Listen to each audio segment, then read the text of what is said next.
Para mediar a primeira palestra, convidamos a senhora Lilian Fonseca Fernandes, professora da Católica Orione.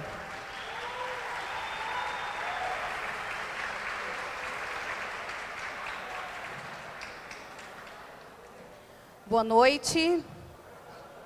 Gostaria de cumprimentar nossos acadêmicos, colaboradores e os demais colegas, professores, para darmos início a essa nossa terceira noite de encontro jurídico, este que é referência, em Araguaína, no estado e nossa região. Para iniciarmos, eu vou fazer a leitura do currículo da nossa primeira palestrante. Professora doutora Tereza Cristina Narras, possui graduação em Direito pelo Centro Universitário Eurípides de Marília, mestrado em Direito, Direito das Relações Sociais pela Pontífice Universidade Católica de São Paulo, mestrado em Direito do Trabalho e Trabalho Social pela Universidade de Castilla-La Mancha, doutorado em Direito do Trabalho e Trabalho Social pela Escola Internacional da Universidade de Castilla-La Mancha e doutorado em Direito, Direito das Relações Sociais pela Pontífice Universidade Católica de São Paulo. Atualmente, é professora convidada da Escola da Associação dos Magistrados do Trabalho da 9ª Região e pesquisadora convidada da Universidade de Castilla-La Mancha. Professora doutora convidada do COGEA, Pontífice Universidade Católica de São Paulo, juíza do trabalho titular da 2ª Vara de Trabalho de Itapecerica da Serra, tem experiência na área de Direito, com ênfase em Direito do Trabalho, Direito Processual do Trabalho e Direito Internacional. Doutora Tereza Cristina Narras proferirá a palestra Impactos da Economia nas Novas Relações de Trabalho, e eu convido a todos a dar uma salva de palmas e receber a professora.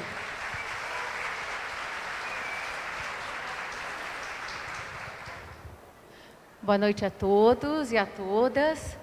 É um enorme prazer poder estar aqui com vocês. No Tocantins, é a primeira vez que eu venho no Tocantins e realmente estou impressionada. Quero agradecer ao professor Daniel, que me fez o convite, e a todos aqui que me recebem. É um grande prazer poder estar nessa faculdade, aqui em Araguaína e no estado, conhecer uma nova região. Vocês estão no último dia de palestra, não é? Uma semana longa pela frente, então combinei com o professor que eu vou falar só umas 2h30, assim o professor Cury perde o avião, não vai para São Paulo e fica para tomar uma cerveja depois do evento. A minha ideia é trazer para vocês um pouco de uma visão um pouco diferente, e, na verdade, uma visão um pouco mais realista, para entender até todas as nossas angústias, Nós vivemos uma fase muito complicada, principalmente no direito do trabalho. Eu digo que a grande vantagem de todas as reformas do direito do trabalho é que, de repente, a gente entrou na moda.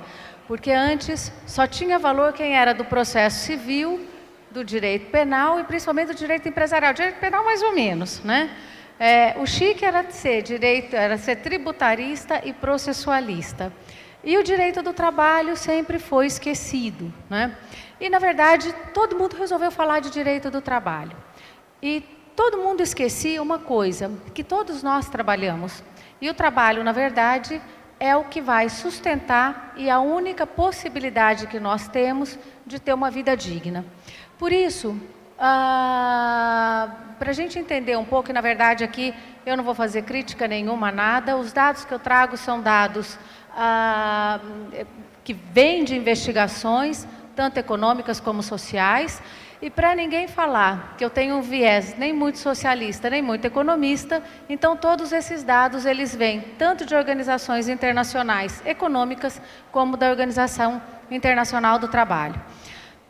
A primeira reflexão que eu quero que vocês façam é com relação à questão da desigualdade, Na verdade, a desigualdade no mundo, e aqui, principalmente no norte do país, vocês devem sentir muito mais isso do que no sul do país. a desigualdade social ela é gritante. E o que impede o desenvolvimento econômico, obviamente, é a desigualdade social. Esses índices da desigualdade social no mundo, eles trazem, é um índice do Banco Mundial, que traz a projeção da desigualdade. Em 1990, nós tínhamos 1/3 da população com uma renda de $1,90 ao dia. Em 2015, essa renda, esse número, ele foi reduzido em 10%. África do Sul e Saara tem uma projeção de 2015 de ter dobrado, ou seja, o mundo inteiro houve uma redução da pobreza, mas na África essa redução, ela na verdade ela não existiu, ela dobrou. Por um outro lado, nós temos um índice que é da Oxfam, que é uma agência social, onde eles nos dão conta que os multimilionários do mundo, eles crescem num ritmo de 12% ao ano. Ou seja, é uma discrepância com a que a gente tem com relação ao desenvolvimento social e ao crescimento ou redução do índice da pobreza. E a grande pergunta que a gente faz é a seguinte: os governos colaboram para o aumento dessa desigualdade? É óbvio que sim. Como eles colaboram para isso? Por exemplo, com incentivos fiscais para quem eles não têm que dar, ou com medidas políticas ou medidas econômicas que vão beneficiar camadas da população que não deveriam ser beneficiadas.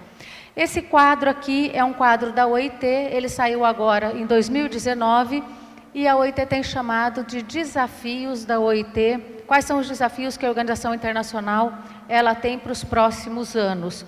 Lembrem que nós temos uma agenda, que é a Agenda 2030 da ONU, e essa agenda ela tem vários objetivos, né? E entre os objetivos, a grande finalidade da ONU é tentar acabar com a desigualdade social, reduzir a pobreza e permitir a inclusão das pessoas. Mas dentro desse índice que vocês podem ver, gente, desculpa, eu não consegui o documento em português. Tinha a opção do inglês ou do espanhol, e por isso ele está no espanhol, que me parece um pouco mais fácil. 344 milhões de empregos, eles devem ser criados até 2020. Prestem atenção que nós estamos em 2019. Um dos grandes problemas com relação ao crescimento do emprego não é simplesmente que o emprego cresça, mas que cresça emprego com qualidade. Não adianta eu ter um aumento de postos de trabalho, eu tenho que ter um aumento de postos de trabalho com qualidade. E existe um fator que dificulta muito isso, que é a entrada das pessoas no mercado de trabalho. Ou seja, por mais que as vagas de emprego elas cresçam, a população que entra no mercado de trabalho é muito maior e em um ritmo muito maior do que o ritmo com que crescem as vagas de trabalho. Existe um problema sério, que é o desemprego dos jovens, né? Ou seja, infelizmente a população da idade da maioria de vocês é a população que mais sofre. Na Espanha esse número chega a 60% de desempregados. 2 milhões de pessoas elas estão no mercado informal. Isso é uma doença que mata qualquer governo, porque a informalidade ela implica em redução de tudo, em exclusão e principalmente em redução de arrecadação. Existe um número muito grande de trabalhadores, de pessoas que estão trabalhando, mas que vivem em pobreza extrema em razão dos salários que recebem. E um grande problema do mundo, principalmente do Brasil, vamos lembrar que o Brasil é o campeão de acidentes do trabalho, é a questão dos acidentes do trabalho. O índice do Observatório Nacional de Acidentes do Trabalho brasileiro, ele dá conta que as empresas perdem R$2 por minuto pelos acidentes do trabalho que ocorrem no Brasil. Se vocês fizerem essa conta num ano, imaginem o prejuízo que a empresa tem. E aí eu digo mais, imaginem o prejuízo que o próprio Estado tem com trabalhadores afastados, com enfermidades, e muitos deles não vão poder ser recolocados ou reinseridos no mercado de trabalho. O tempo de trabalho, a mão de obra, ela tem que ser, o tempo de trabalho tem que ser reduzido, ou seja, a quantidade de horas que os trabalhadores ficam trabalhando, ela é muito maior do que o desejado. E esse desejo não é só da OIT, é um desejo também do Banco Mundial, porque obviamente que se eu tenho trabalhadores muito cansados, jornadas muito extensas de trabalho, obviamente eu vou ter uma redução drástica da produção por conta da redução no consumo. Existe ainda uma brecha salarial muito grande, uma desigualdade de salários entre homens e mulheres. A redução do trabalho, do valor salarial nos últimos tempos, ela é real, né? Nós mesmos percebemos que os nossos salários, os nossos rendimentos, com o passar dos anos, eles tiveram uma caída absurda, uma elevação do nível de vida e uma redução salarial. E ainda existe um grande problema que a OIT chama de brecha digital. O que é essa brecha digital? São as pessoas que não estão incluídas com as novas formas de tecnologia. E isso vai afetar, como a gente vai ver, o mercado de trabalho. Qual é a intenção da OIT com esse documento que ela publica agora no começo de 2019? Ela propõe um programa que se centra nas pessoas e no futuro do trabalho. E esse programa visa 3 objetivos principais. Primeiro, aumentar o investimento nas pessoas, aumentar o investimento nas instituições de trabalho e incrementar o investimento de trabalho decente e sustentável. A tecnologia tem um efeito brutal sobre o mercado de trabalho de uma maneira geral. Vamos considerar que os países subdesenvolvidos ou em desenvolvimento, né, que o nome atual agora é país em desenvolvimento, eles têm uma deficiência muito grande com relação à mão de obra especializada, e esses países em desenvolvimento, eles acabam sendo países mais explorados, porque aqui, nesses países, a mão de obra não especializada é muito maior, e isso viabiliza, obviamente, que as empresas multinacionais realizem nesses países mais pobres aquilo que elas estão proibidas de realizar nos seus próprios países. E quando elas saem, o que elas deixam, obviamente, é um prejuízo humano e ambiental muito grande. Isso tudo que eu estou falando para vocês eu não estou inventando. Está na agenda, tanto da ONU como do Banco Mundial e na agenda da OIT. Um grande efeito da tecnologia é a necessidade de se fazer a reinserção das pessoas nesse mercado, nesse novo tipo de organização empresarial. Se vocês puderem, esse PowerPoint está à disposição de vocês, seria interessante vocês olharem esse site do Banco Mundial, onde que o Banco Mundial propõe um estudo, eles fazem um estudo que se chama Índice de Capital Humano. Isso foi um projeto que o Banco Mundial fez nos últimos anos e que envolve 190 países. E qual é a ideia do Banco Mundial com isso? O Banco Mundial quer, obviamente, por razões suas, claro que são econômicas, ele quer acabar com precarização. A flexibilização das formas contratuais, ela tem que ser mais coordenada, e os avanços tecnológicos, eles têm que servir para a inclusão e não para a exclusão. Por que o Banco Mundial está propondo isso? Porque sem trabalho decente não há desenvolvimento sustentável. Ou seja, não existe a possibilidade das empresas produzirem e não vai ter para quem elas produzirem se não tiver uma roda que gira e que nessa roda nós tenhamos produção, capital e trabalho. E nesse índice de capital humano são analisados diversos países e ele conta uma pesquisa que se faz com a criança desde o momento que ela nasce até o momento em que ela entra no mercado de trabalho e a sua vida adulta. E para o Brasil, a gente tem um grande problema que dentro desse estudo, 56% das crianças que nascem hoje no Brasil, elas vão ter condições de entrar no mercado do trabalho. Isso quer dizer que nós temos aí 48% da população brasileira que não vai conseguir trabalhar e não vai conseguir emprego. Por quê? Ou porque ela teve um problema de deficiência na primeira infância, ou porque com 11 anos de idade ela já abandonou a idade escolar, e uma situação muito clara que está acontecendo hoje em dia que a gente está vendo, que é a questão da reforma da educação. Sem educação nós não vamos ter desenvolvimento social, não vamos ter desenvolvimento econômico. Se as escolas não melhorarem, se não houver um grau de educação de cultura maior, uma formação melhor para o trabalhador, não só na primeira infância, mas durante todo o curso da sua vida, obviamente, o Brasil vai continuar sendo um país de explorados e não integrado à economia mundial? Essas são as perguntas que estão no relatório da OIT brasileira, onde se faz um questionamento a respeito de qual a situação que o Brasil pode ter e como o Brasil ele pode reagir a todas essas, como é que eu vou dizer para você, as dificuldades que nós estamos tendo e quais as reformas que nós precisamos implementar. E é a partir daqui que eu quero chegar com vocês no porquê que as nossas reformas estão sendo feitas. Primeiro ponto. E segundo, que as reformas que nós estamos fazendo são reformas que vão efetivamente conseguir possibilitar a inserção do Brasil dentro da economia mundial para melhorar o nosso nível de vida e cumprir aquilo que a ONU vem chamando de trabalho sustentável, de trabalho decente, que é a agenda da própria OIT.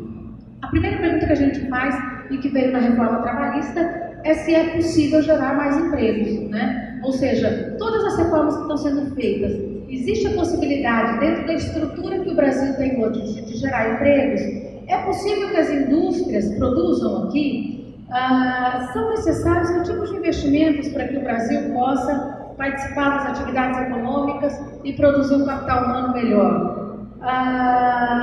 Como vai ser o monitoramento das redes sociais? Como é o desenvolvimento tecnológico que nós vamos tendo? É necessário questionar, diz a OIT, o nosso próprio conceito de emprego, da relação empregado-empregador? Bom, qual foi o desenvolvimento econômico do Brasil nos últimos tempos? Se a gente pegar o cenário de 2013 a 2019, o que vocês vão perceber? Nós tivemos uma fase de crescimento muito alta, que foi a época de ouro do nosso país, que vai de 2003 a 2008, e depois nós entramos numa recessão profunda. Por que nós entramos nessa recessão profunda? Por causa de políticas? Não, é tudo mentira. O que vocês ouvem em campanha política e muita informação da imprensa não é verdadeira. Nós entramos numa recessão econômica porque o Brasil trabalhava com commodities, e as commodities simplesmente despencaram. Houve uma crise mundial em 2008, que todo mundo conhece, e que foi uma crise que, inclusive, os economistas dizem que é a crise do próprio neocapitalismo, do pós-capitalismo, e que isso causa o desmantelamento do modelo de capitalismo que foi implementado na década de 70 com o Plano Friedman. E o que acontece com essa situação? Ela atinge todo mundo, porque, obviamente, ela atingiu as maiores economias. E onde essas economias passaram a investir? Em tecnologia. Ou seja, já existia um investimento em tecnologia muito grande. A partir de 2008, esse investimento ele é dobrado. As empresas necessitam produzir mais, porque existe uma concorrência internacional muito forte, mas com custo reduzido. E no que as empresas vão investir? Em tecnologia. Por que elas vão investir em tecnologia? Porque investindo em tecnologia elas vão conseguir economizar, vão conseguir concorrer internacionalmente, não vão quebrar. O que mais que as empresas investem? Na questão da flexibilização. Flexibilização do quê? Dos contratos em geral. Só que a flexibilização dos contratos em geral, ela já vem sendo feita desde a década de 70. Eu sinto dizer para vocês que a discussão que vocês viram no ano passado no Supremo Tribunal Federal sobre a lei de terceirização, ela nasce com 40 anos de atraso. Infelizmente, vamos ser um pouco mais otimista, 30 anos nós estamos atrasados para discutir terceirização.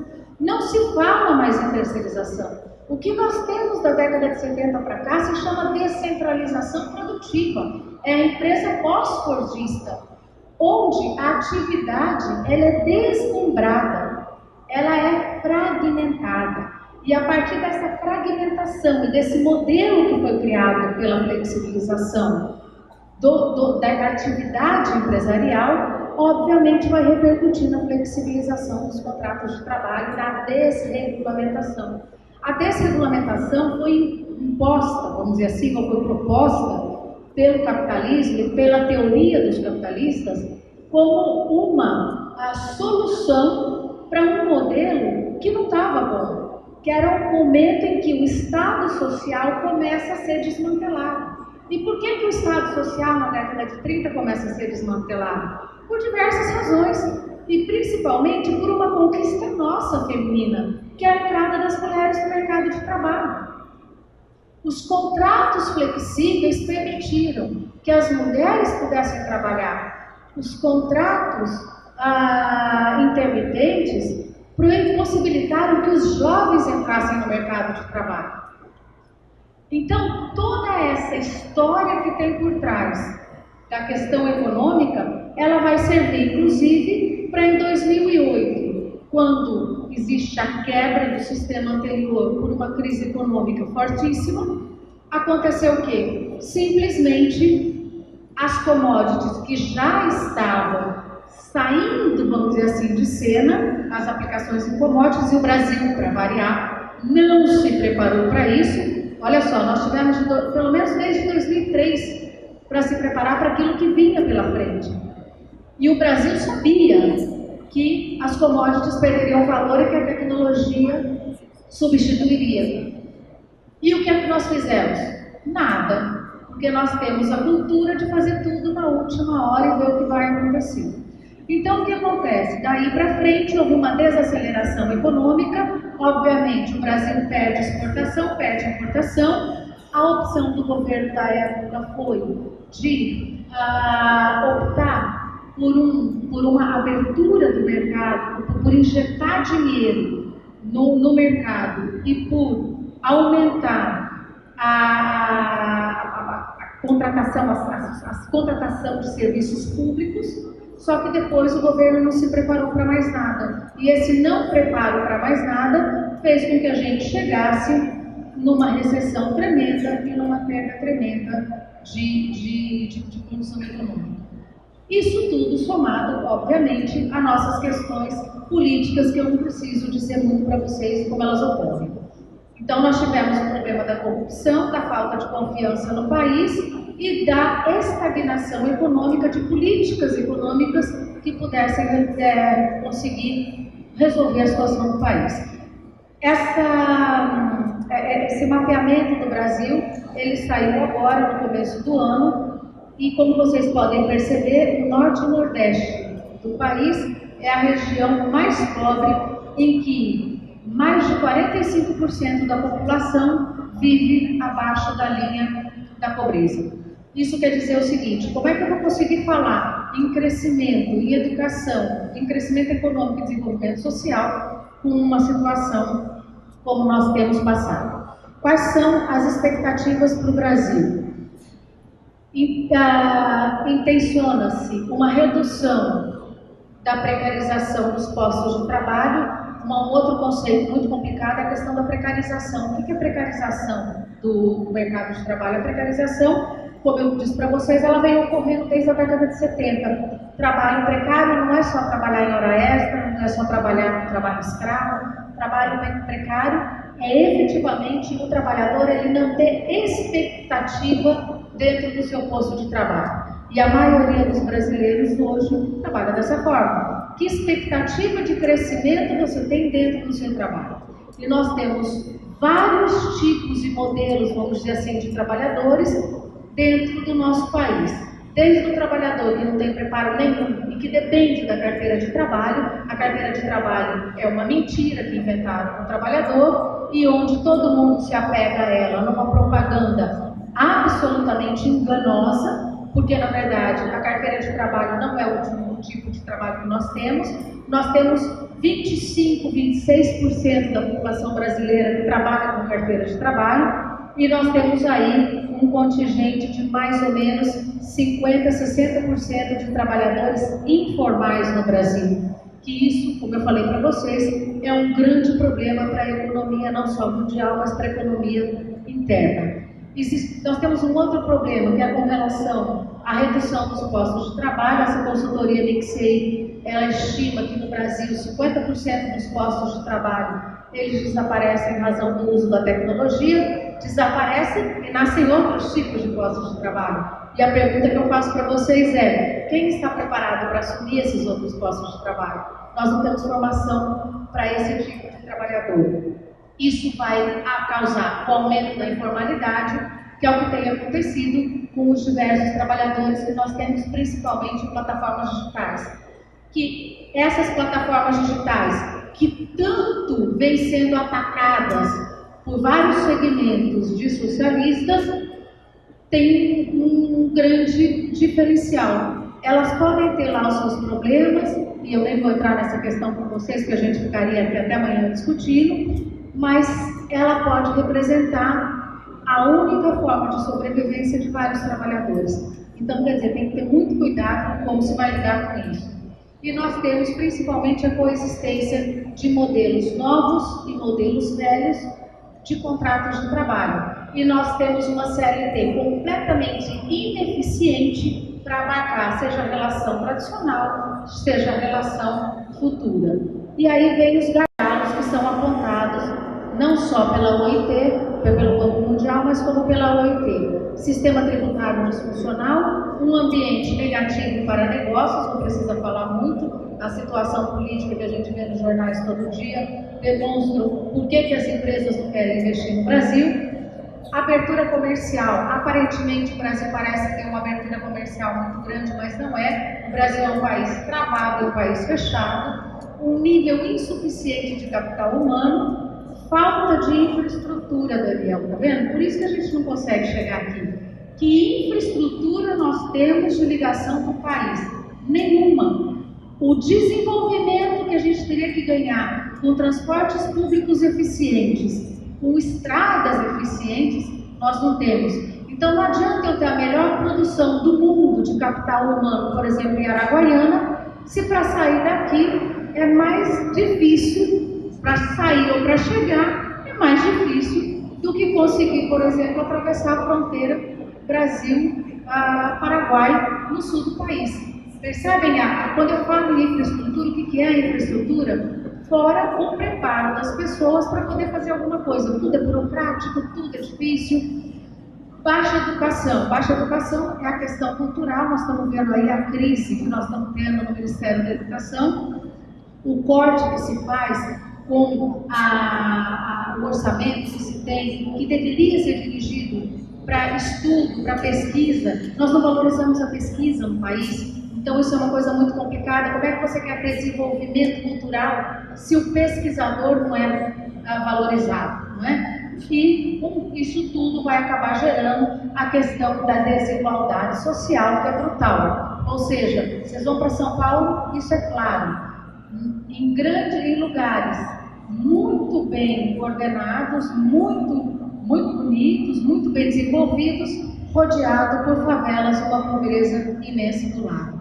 Isso causa o que se chama de estagnação econômica. O que acontece? A economia brasileira ela é integrada à mundial, mas ela tem esses gargalos que acabam dificultando o desenvolvimento do país. Desafios para o Brasil, esses desafios eles estão resumidos, eu vou resumir muito, 3 palavras para vocês. O grande desafio do Brasil é conseguir, primeiro, acabar com a desigualdade social. Sem desigualdade social nós não vamos conseguir. Como que se acaba com a desigualdade social? Produzindo empregos com qualidade. Quando eu digo emprego, eu não estou dizendo emprego só um emprego subordinado, mas trabalho de uma maneira geral. Tanto trabalho autônomo, como trabalho dependente, como trabalho semidependente. Ou seja, todas as formas de trabalho que sejam coordenadas e tuteladas. E com uma inclusão que se tem que fazer do trabalhador pela Seguridade Social. Ou seja, a formação do trabalhador, ela tem que sair da Seguridade Social. E nós estamos falando muito em questão de reforma previdenciária e Vocês já ouviram alguma discussão da reforma previdenciária, eles tratarem da questão da formação do trabalhador? Não tem. Quem tem que tratar da formação do trabalhador é a assistência social, é a parte da previdência social, previdência e assistência social. A previdência e assistência social não é só aposentadoria, não é só auxílio-doença, ela vai além disso. Ela chega a programas que são programas de integração e que em vários países esse programa de integração é feito também pelos sindicatos. Aqui no Brasil, Algumas entidades tentam fazer esse programa de formação, como o SESI, o SENAC e outras entidades. Os programas que as faculdades fazem com as empresas, mas percebem que isso ele tem que vir do próprio governo. Porque quem pode, por exemplo, pagar ou se inserir num programa desses e que é difícil, ok, ele vai ter uma formação. E a maioria das pessoas que não pode, que não vão conseguir se integrar no mercado nunca? Como é que essas pessoas ficam? Elas são esquecidas? Isso não pode acontecer. Então, deve existir um ambiente que seja favorável à criação de negócios e a desburocratização do sistema como um todo. Nós tivemos em 2017, o que a gente está fazendo para melhorar isso? Tivemos em 2017 a reforma trabalhista. Essa reforma trabalhista, ela prometeu alguns milagres, né? E eu já estou indo para o final. Ela prometeu alguns milagres. Quais foram os milagres que ela prometeu? Aumento de vagas de trabalho, modernização do direito do trabalho. E eu pergunto para vocês, nós tivemos a modernização do direito do trabalho? Não, não tivemos. O que nós tivemos inserido na CLT foi apenas o contrato, o teletrabalho. O teletrabalho, numa regulamentação completamente insuficiente, porque, na verdade, nós deveríamos ter regulado o trabalho com o uso de tecnologia. Tivemos uma deturpação da regulamentação do trabalho intermitente, né? O trabalho intermitente, ele não é inconstitucional, né? A gente até veio falando da questão das inconstitucionalidades. A lei trabalhista, muito particularmente, no meu modo de entender, não tem todas essas inconstitucionalidades que fala. Precariza? Sim, como toda reforma trabalhista que está sendo feita no Ocidente. Ela precariza as relações de trabalho, que na verdade não é a reforma que precariza. As relações de trabalho já estão precarizadas desde 1970. Começou em 1970.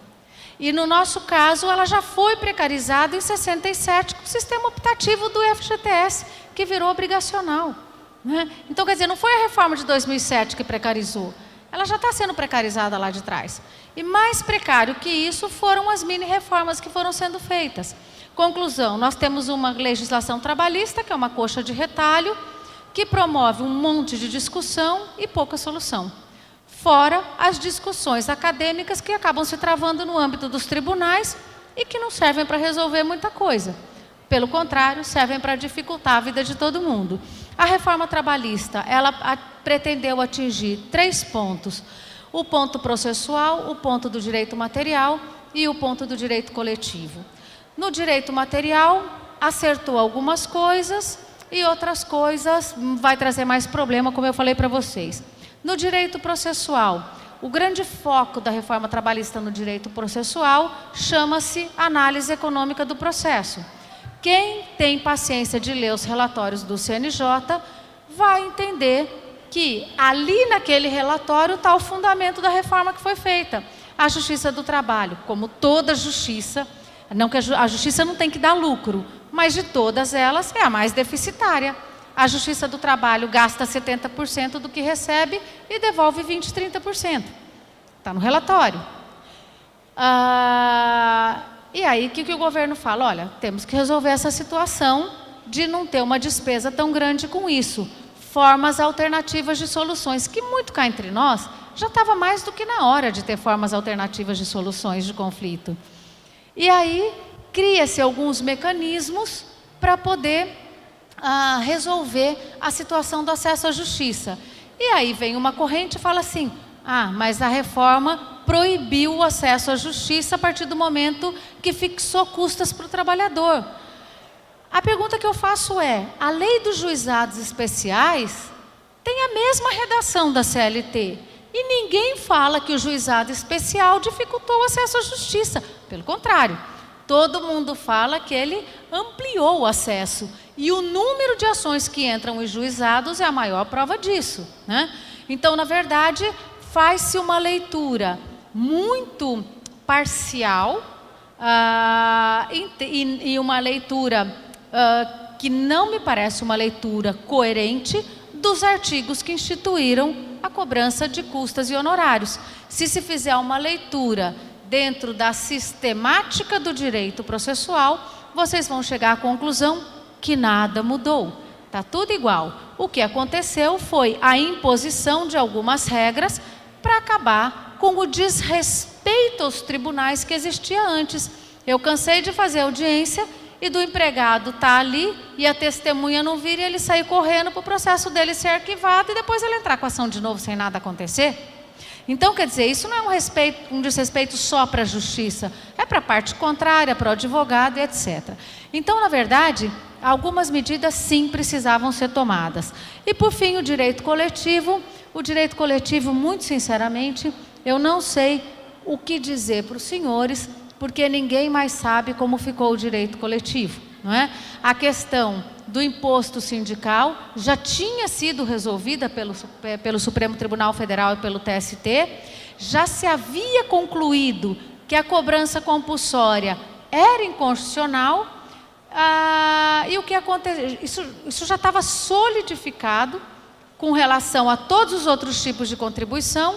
A única contribuição que faltava regulamentar era o imposto sindical, que é a cobrança de uma vez por ano. Ou seja, montou-se um sistema coerente. Não que eu seja a favor de ter tirado essa verba dos sindicatos da noite para o dia, mas já era esperado que isso fosse acontecer. Mais uma vez, nós não nos preparamos para isso, e nem os sindicatos. E o que aconteceu?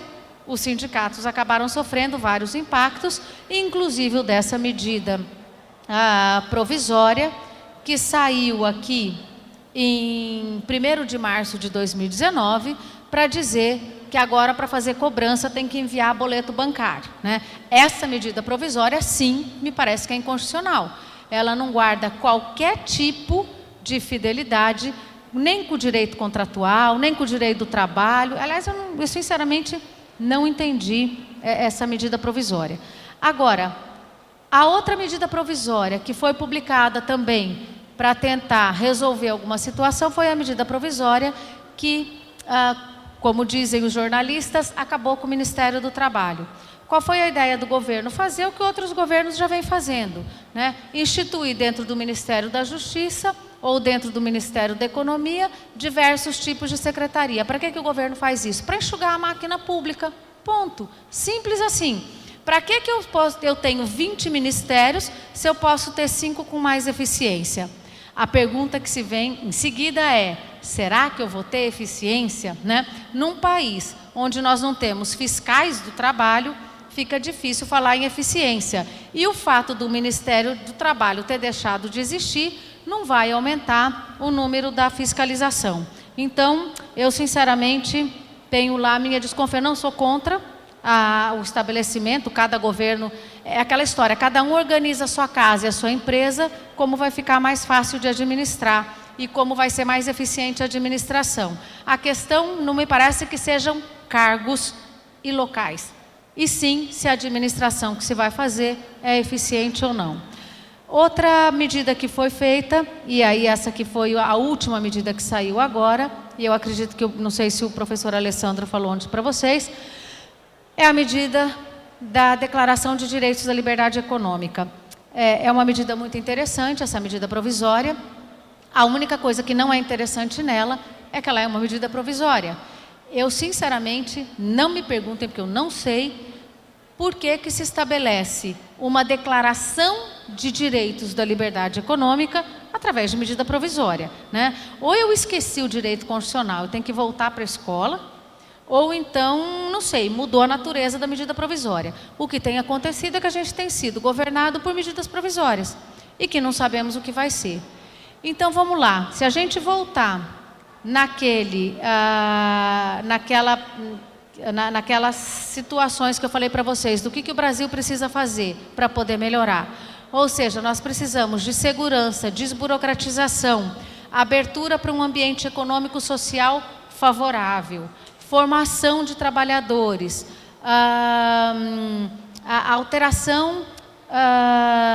alteração de fatores que causam subdesemprego, redução da desigualdade. Eu pergunto, e aí eu só fico na área trabalhista por razões óbvias, essas medidas serviram para alguma coisa dessas, ou seja, para cumprir algum desses objetivos? Não, é óbvio que não. A reforma trabalhista trouxe mais dúvida que solução. A medida provisória que acabou com o Ministério do Trabalho trouxe uma antipatia geral, né? Na verdade, acabou-se com o Ministério do Trabalho, reestruturou-se, vamos dizer assim, o Ministério do Trabalho, mas não se tem visto resultados concretos de como vem trabalhando a Secretaria. A questão da medida provisória que acabou regulando como vai ser feita a cobrança de mensalidade sindical, uma medida provisória completamente desnecessária, que serviu não para reduzir o número de processos. Se a ideia era reduzir o custo da justiça, ela aumentou, porque todo mundo começou a entrar com uma mandado de segurança, e os juízes estão dando a liminar, porque a medida é inconstitucional. E, por fim, essa medida que trata da liberdade econômica, que é uma medida que os senhores devem prestar atenção, porque ela atinge a todos os setores da nossa vida e também o setor trabalhista. A questão é, numa leitura muito rápida para a área trabalhista, os direitos do trabalho eles têm que ser interpretados de acordo com a liberdade econômica. E, na verdade, a questão não é bem essa. Essa forma como constou, ela está indo na contramão da proposta que fazem os organismos internacionais. Os organismos internacionais querem harmonizar. E a forma como está posta essa medida provisória, ela dá a impressão de uma criação de um conflito maior e não de uma harmonização melhor. Então, isso vai ser muito complicado. E como nós vivemos um momento de polarizações, não me parece que seja o ambiente político mais adequado e nem o meio mais adequado para se publicar essa medida. Apesar de que ela tem várias coisas muito interessantes, como, por exemplo, a desburocratização para o empresário. E, por fim, eu termino com vocês com a reforma da Previdência. A reforma da Previdência, eu particularmente não conheço o conteúdo dela, não sei se alguém conhece 100% o conteúdo da reforma da Previdência, porque são tantas discussões e tanto falatório em redor da medida da proposta, que a gente já não sabe mais como é que vai ficar, como é que não vai ficar, dentro desses ajustes políticos que se quer fazer com a reforma. E a novidade é a declaração do ministro da Economia dizer que se a reforma não for aprovada, como se pretende, ele renuncia ao cargo, ou seja, mais instabilidade econômica, mais desconfiança para o país. Uma coisa é certa, a reforma econômica, a reforma da Previdência, ela tem um fundo muito perverso, que é o fundo, de qualquer maneira que seja feita, em qualquer país que ela esteja sendo feita. Qual é a ideia da reforma da Previdência? A ideia da reforma da Previdência, não só no Brasil, mas foi assim no Chile, está sendo feita assim em todos os países, é justamente a de retirar uma despesa do Estado. Ou seja, o Estado ele não tem condições de arcar com os custos dos benefícios que teriam que ter sido concedidos à população que está cada dia mais vivendo mais tempo, né? Então, aumentou-se a expectativa de vida e, obviamente, a ideia é que o governo seja desonerado de algumas das suas responsabilidades. E qual seria a ideia? Por que se tem tanto interesse nessa reforma da Previdência? Por uma questão principal, duas na verdade, e aí eu termino com vocês por aqui. Primeira, permitir que as financiadoras e as seguradoras cuidem do nosso futuro. Ou seja, se você quiser ter uma velhice com um pouco mais de benefício de dinheiro, obviamente você vai ter que pagar um seguro privado. Segundo, acabar com o serviço público. Isso está evidente. Os servidores públicos em todos os setores viraram o grande vilão das contas da Previdência. O que está acontecendo? O Estado quer reduzir a máquina pública. Como se reduz a máquina pública? Reduzindo-se os serviços que são prestados por servidores públicos. E é o que tem acontecido em vários países do Ocidente. Ou seja, eu contrato terceiros para fazer a prestação de serviço e não tenho mais servidor público contratado pelo Estado. Em resumo, daqui uns dias não tem mais hospital público, não vai ter mais escola pública, não vai ter mais faculdade pública. Com muita sorte, sobra aí o judiciário, o legislativo e o executivo. Agora, como essa reforma e quais são os cargos que eles vão cortar, é que não se sabe muito bem. Porque o grande gasto público que se tem em altos escalões, esses pelo jeito não vão ser cortados. Vão atingir quem? Não precisa ser muito inteligente para descobrir. A camada da população que está mais próxima daqueles serviços que a gente necessita mais. Então, em resumo, me parece, pelo que eu vejo nos outros sistemas e por como transcorre a nossa reforma da Previdência, é o que vai acontecer. E a imprensa passa para todo mundo que o grande problema é realmente o servidor público. E as pessoas acreditam nisso. E graças a essa crença, daqui uns dias vocês vão chegar numa prefeitura e não vai ter nenhum servidor público. Porque, afinal de contas, eles são ineficientes, ganham muito e o serviço não funciona. Então, o que é melhor para a população? Ter aquela prestação de serviço sendo feita por uma empresa privada, que vai ser muito melhor, que vai fragmentar toda a sua mão de obra e que vocês não vão saber nunca com quem estão tratando. Em resumo, é isso. O que eu queria era dar uma visão geral para vocês de como as reformas têm sido feitas. Tem uma grande preocupação também. O direito do trabalho é um direito que está em transformação, né? E nós precisamos entender essa transformação. E ele está em transformação porque as empresas se transformaram. Quando a atividade empresarial se transforma, todos os postos e toda a organização, e o trabalhador faz parte dela, ela também se transforma. Os contratos estão mudando. O fato dos contratos e das formas de relações contratuais mudarem não quer dizer que é melhor e nem que é pior. O que vai depender é como nós vamos tratar dessas transformações e o quanto nós vamos ser honestos com as relações que nós firmarmos no dia a dia. Eu agradeço imensamente a atenção de vocês. Mais uma vez, professor Daniel, muito obrigada pelo convite e eu estou à disposição de vocês para aquilo que for necessário.